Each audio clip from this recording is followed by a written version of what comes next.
এই অভিযানে আপনার যদি 400 দোকান হয় তাহলে আপনার মিনিমাম 1000 ব্যবসায়ী ক্ষতি হয়েছে। কিভাবে?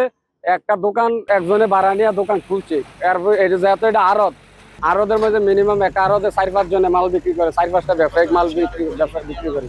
তাহলে হিসাব করেন যে হাজার হাজার মানুষের ক্ষতিগ্রস্ত, মানে ব্যবসায়িক আর সাধারণ পাবলিক তো কইয়া লাভ নাই, লাখের উপরে ক্ষতি সোজা কথা। এরপরে ব্যবসায়িকরা যে ক্ষতিটা, যে ব্যবসায়িকরা এরকম ব্যবসায়িক আছে বাড়িঘর বিক্রি করে হয় না, শেষ সম্বলটা দিয়ে ব্যবসা প্রতিষ্ঠান খুলছে যে জীবিকা অর্জন করার লেগে। যেহেতু এটা একটা সারা বাংলাদেশের একটা পান কেন্দ্র, মানে উত্তর জেলা, উত্তরবঙ্গের থেকে দক্ষিণবঙ্গ পর্যন্ত এটা মধ্য সেন্টার, এটা বিজনেস সেন্টার।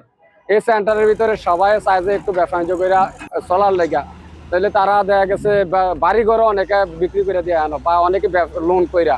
এর উচ্ছেদটা দেখেন আবার আমাদের একটু ভিন্ন রকম। আমরা এবছর কিন্তু দেখেন এর মধ্যে আমরা সাইনবোর্ড গেড়ে দিচ্ছি, যেটা সরকারি সম্পত্তি, এখানে অবৈধ স্থাপনা করা যাবে না এবং এটা আইনত দণ্ডনীয় অপরাধ। এর মধ্যে আমরা সড়ক বিভাগ থেকে সাইনবোর্ড বসিয়ে দিচ্ছি এবং আমরা আমাদের এখানে যে লোকাল যে ট্রাফিকগুলা এবং এখানে বাস দাঁড়ানোর জন্য আমরা ব্যবস্থা করব, এরকম পরিকল্পনা আমাদের আছে। এবং বরুড়া যাইতে যে রাস্তাটা আছে ওইটাকে আমরা প্রসারিত করে দুই পাশে আলাদাভাবে ল্যান্ড করে এবং এটা ইন করার জন্য এবং বাইর করার জন্য আমরা এরকম পরিকল্পনা আছে। সার্ভিস লেনটা মূলত এটা লোকাল যে গাড়িগুলো এবং যারা দূরপাল্লার গাড়ি যেগুলো এখানে প্যাসেঞ্জার উঠানামা করবে ওই সুযোগটা যেন থাকে, ওই মানে করা হবে না। এটা আমরা যে দেখাশোনার মধ্যে রাখবো এবং আমরা আগে যে উচ্ছেদগুলো করেছি এর মধ্যে কিন্তু আর কোনো স্থায়ী স্থাপনা আসলে তৈরি হয়নি। আগে একটা সময় এখানে স্থায়ী স্থাপনা ছিল, যে স্থাপনাগুলো এখন আছে টোটালি এটা টেম্পোরারি, এগুলো যেন আমরা সরিয়ে দিলাম এবার।